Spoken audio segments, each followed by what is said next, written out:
मैं गजेंद्र जाखड़। मैं आपके लिए एक नई भर्ती परीक्षा से संबंधित जानकारी साझा करना चाहता हूं।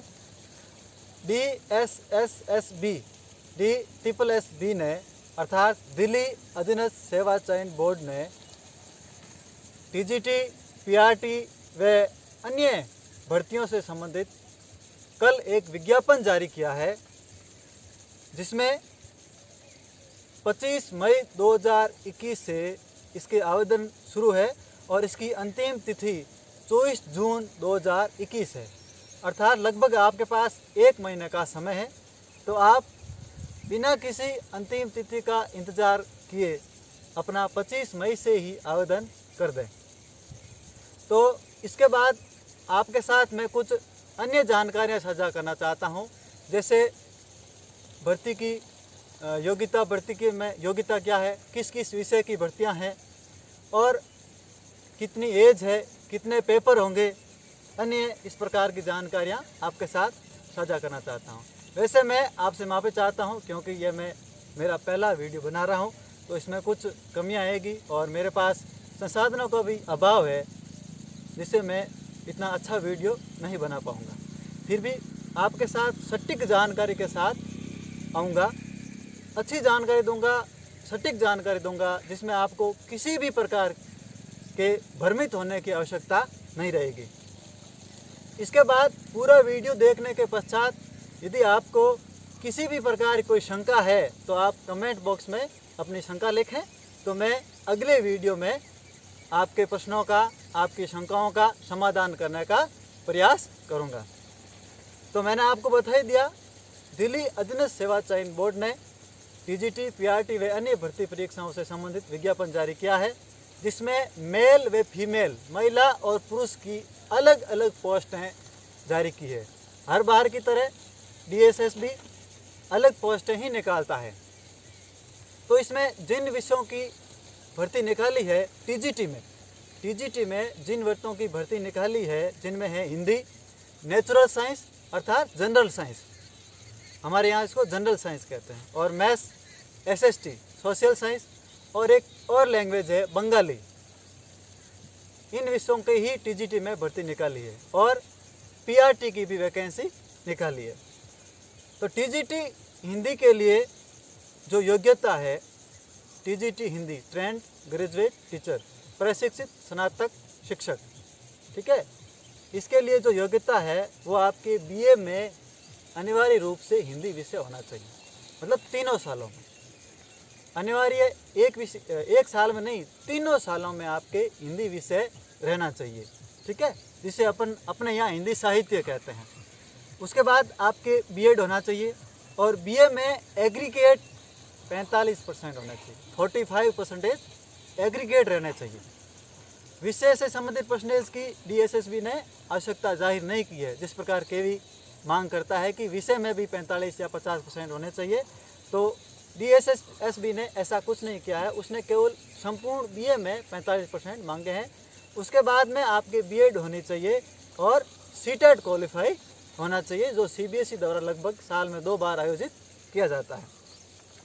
उसके बाद में TGT हिंदी के लिए आपको 8वीं क्लास तक आपके हिंदी विषय रहना चाहिए, 8वीं कक्षा तक आपके हिंदी विषय रहना चाहिए, ठीक है।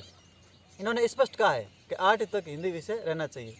और जिनके BA में 45% की छूट है, रिलैक्स है, वो है जिनके यदि तो PG कर रखी है, जिसने MA कर रखी है, उसको BA में 45% की आवश्यकता नहीं है, उनको 45% से छूट है। या फिर वो फिजिकल हैंडीकैप्ड से संबंधित है, यानी विकलांग है, विकलांग को भी इसमें 45% से मुक्त रखा गया है। बाकी आप यदि दिल्ली के अलावा अन्य राज्य से हैं तो आपको फॉर्म जनरल कैटेगरी से ही भरना है। दिल्ली NCT में आते हैं तो आप अपनी कैटेगरी से संबंधित फॉर्म भर सकते हैं, लेकिन अन्य जैसे कोई OBC का है और राजस्थान से है तो उसको जनरल कैटेगरी से ही आवेदन करना है, क्योंकि OBC वालों के लिए दिल्ली सरकार है जो सेंट्रल OBC का जो सर्टिफिकेट है मान्य नहीं करती है। उसके बाद में आपकी जो एज लिमिट है, तो आप यदि जनरल में आएंगे तो आपकी एज लिमिट 32 साल है, 32 वर्ष का आप होने चाहिए। ये तो हो गई बात टीजीटी हिंदी की। उसके बाद मुख्य तौर पर सब्जेक्ट आता है टीजीटी एसएसटी यानी सामाजिक विज्ञान। उसके लिए आपके बीए में है जो मैं मतलब सब्जेक्ट बोल रहा हूँ, उनमें से 2 विषय आपके अनिवार्य रूप से होने चाहिए। उनमें से आपके history, political science, economics, sociology, geography और साइकोलॉजी, इनमें से 2 विषय आपके बीए में अनिवार्य रूप से होने चाहिए, तभी आप ये एसएसटी का फॉर्म अप्लाई कर पाओगे। और 10वीं तक आपके सामाजिक विज्ञान विषय अनिवार्य रूप से रहना चाहिए। ठीक है, यहाँ तक आपका क्लियर है। अब आपको छोटी सी जानकारी है कि इसमें एग्ज़ाम फ़ी कितनी है। तो आपको बता देता हूँ कि इसमें केवल मात्र 100 रुपये एग्ज़ाम फीस है, मात्र 100 रुपये। और महिलाओं के लिए और विकलांगों के लिए बिल्कुल निःशुल्क है, फ्री है, मुफ्त रखा गया है फॉर्म अप्लाई करना।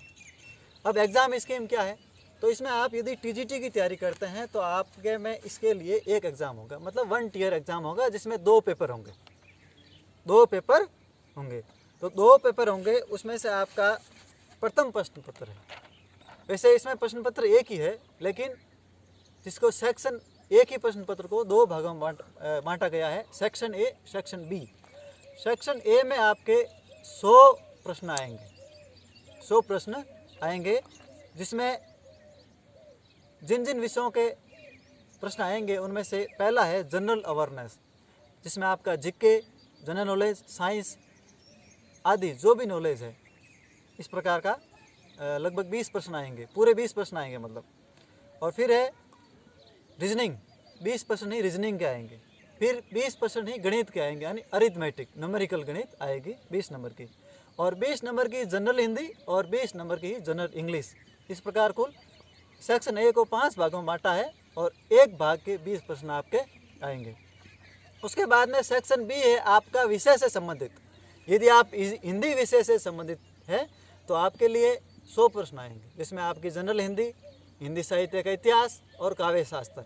और उसके बाद में आपकी शिक्षण विधियों से संबंधित, यानी शिक्षा शास्त्र से संबंधित, जैसा आपने सीटेट में प्रश्न देखते हैं या आपने बीएड की, उस समय आपके विषय में, हिंदी विषय में कैसे प्रश्न होते हैं, लगभग साइकोलॉजी से संबंधित प्रश्न है, 20 प्रश्न लगभग हो आएंगे। ठीक है, तो कुल मिला के सेक्शन ए में 100%, सेक्शन बी में 100%। सेक्शन ए में जनरल नॉलेज से संबंधित प्रश्न है, जिसमें मैंने 5 विषयों का आपके सामने जिक्र किया ही था। और सेक्शन बी में अपने विषय से संबंधित प्रश्न है, सब्जेक्ट कंसर्न प्रश्न पूछे जाएंगे। अब एग्ज़ाम के बाद आपको ये रहता है कि भाई इसमें मिनिमम क्वालिफिकेशन मार्क्स कितने चाहिए। तो आप यदि जनरल कैटेगरी से हैं, अर्थात श्योर है आप दूसरे स्टेट से हैं, तो आप जनरल कैटेगरी से ही अप्लाई करेंगे। तो जनरल कैटेगरी के लिए आपको 40% मार्क्स चाहिए। कितने परसेंट मार्क्स चाहिए? 40% मार्क्स चाहिए। मैं सिर्फ यहाँ जो DSSB ने है, जो अपने विज्ञापन में नीचे स्पष्ट क्लियर किया है कि जो दिल्ली मतलब NCT GNHCT government of Delhi से बाहर है, NCT क्षेत्र से बाहर है और OBC से है, तो वो OBC से फॉर्म अप्लाई नहीं कर पाएंगे। NCT क्षेत्र से संबंधित रखते हैं वो ही फॉर्म अप्लाई कर पाएंगे OBC से। जनरल कैटेगरी से आप फॉर्म अप्लाई कर सकते हैं।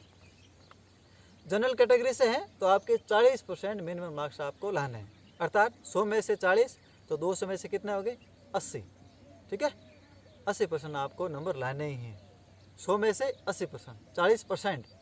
और यदि आप PH है, मतलब फिजिकल हैंडीकैप्ड है, विकलांग है, तो आपके लिए 30%, 30% मार्क्स आपको लाने हैं।